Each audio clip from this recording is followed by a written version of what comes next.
ট্রেনে করে আমি এক জায়গায় যাচ্ছিলাম। তা যাওয়ার সময় ট্রেনে ওঠার পরে মানে খুব সুন্দর একটা অভিজ্ঞতা হয়েছিল আমার। সেই কথাটাই আজকে আমি বন্ধুদের সঙ্গে শেয়ার করব।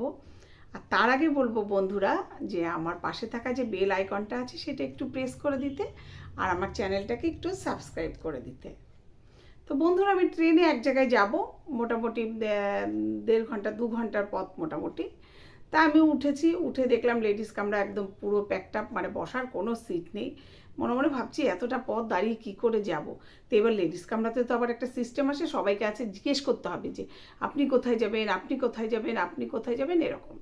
তাই যে কাছে যাবে তাকে বলতে হবে যে আমি আপনার জায়গাটায় বসবো আপনি যখন উঠবেন। তো এরকম একটা সিস্টেম। তো আমি এরকম অনেককে জিজ্ঞেস করলাম।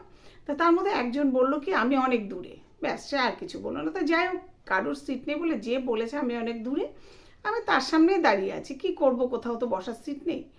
তো এরকম আমার পরের স্টেশন থেকে আরও যারা উঠলো তারাও একইভাবে জিজ্ঞেস করছে ওইভাবে। তা তাদের মধ্যেও একজন ওই ভদ্রমহিলাকে জিজ্ঞেস করলো আপনি কোথায় নামবেন, সে বললো আমি অনেক দূরে। আচ্ছা যাই হোক, আমরা সবাই দাঁড়িয়ে আছি। তো 2-3টে স্টেশন, 3-4টে স্টেশন পার হওয়ার পরে হঠাৎই দেখলাম ভদ্রমহিলা জানলা দিয়ে একজনকে বলছে এই এই এই আমি এখানে, এখানে এসো, এখানে এসো। তা যাই হোক, ওখান থেকে ওই প্ল্যাটফর্ম থেকে একজন ভদ্রমহিলা গিয়ে ওই আমার পাশে দাঁড়ালো, মানে তার সামনে। তখন বললো দাঁড়াও, আমি আর 2টো স্টেশন পরে নামবো, তারপর তুমি এখানে বসে যাবে। তা তখন আমার পাশে যে দাঁড়ানো ছিল একটা মেয়ে, যে আর কি ওনাকে জিজ্ঞেস করে চলে, যে আমার পরে যে জিজ্ঞেস করে চলে যে আপনি কোথায় যাবেন, সে তখন বলছে আমি যে আপনাকে জিজ্ঞেস করলাম যে আপনি কোথায় নামবেন, আপনি বললেন আমি অনেক দূরে নামবো। তখন আমি বললাম আমিও তো আপনাকে জিজ্ঞেস করলাম ওর আগে এসে যে আপনি কোথায় নামবেন, আপনি বললেন অনেক দূরে। তখন বলছে হ্যাঁ এটা তো দূরই।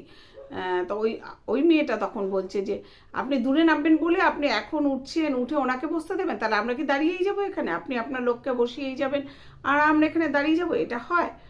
তখন সঙ্গে সঙ্গে ওই যে ভদ্রমহিলা বসা ছিল সে বলছে সুপ, একটাও কথা কইবা না, কিসের কথা তোমার, আমার জায়গা আমি কারে বইতে দেবো, আমার বিষয়।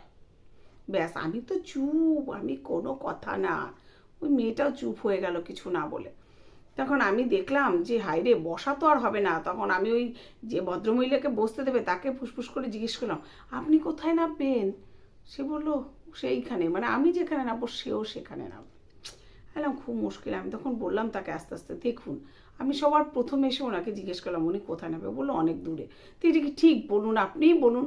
উনি নামবে, যে সামনে থাকবে সে বসবে। তা না, আপনি উঠেছেন, আপনি ওনার পরিচিত, আপনাকে উনি বসতে দেবে, তাহলে আপনিও আপনার একজন পরিচিতকে বসতে দেবেন। তাইলে যারা দাঁড়িয়েছে তাকে দাঁড়িয়ে যাবে, আপনিই বলুন এই কথা। তখন বলছি কি আমি কি করুম ক, উনি তো কইছে আমার বইতে। আচ্ছা ঠিক আছে, আপনি আমাকে একটু অন্তত 20 মিনিটের জন্য বসতে দিন, তাহলেই চলবে। তা বলছে ঠিক আছে তাহলে তুমি আগে বহো। বললাম না, আমার আগে বইতে হইব না, আপনি বইছেন বহেন আপনি। তা যাই হোক, সে তখন বসলো, বসে 20 মিনিট মোটামুটি কিছুক্ষণ বসার পরে সে আমার বসতে দিল একটু 20 মিনিটের জন্য। আর যে ভদ্রমহিলা বসা ছিল প্রথম থেকে, তার একটাই কথা ছিল আমি ডেইলি প্যাসেঞ্জারই, আমি ডেইলি প্যাসেঞ্জারই, আমি ডেইলি প্যাসেঞ্জারই।